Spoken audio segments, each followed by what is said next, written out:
صحیح بخاری نمبر 2۔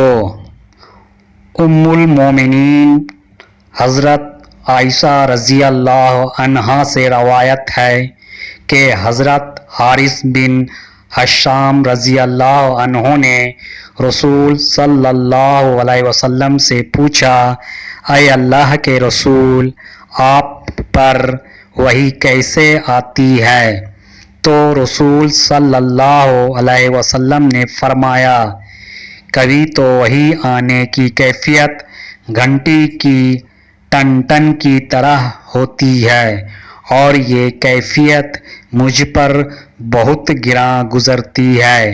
پھر جب فرشتے کا پیغام مجھے یاد ہو جاتا ہے تو یہ موقوف ہو جاتی ہے، اور کبھی فرشتہ انسانی شکل میں میرے پاس آ کر مجھ سے ہم کلام ہوتا ہے، اور جو کچھ وہ کہتا ہے میں اسے محفوظ کر لیتا ہوں۔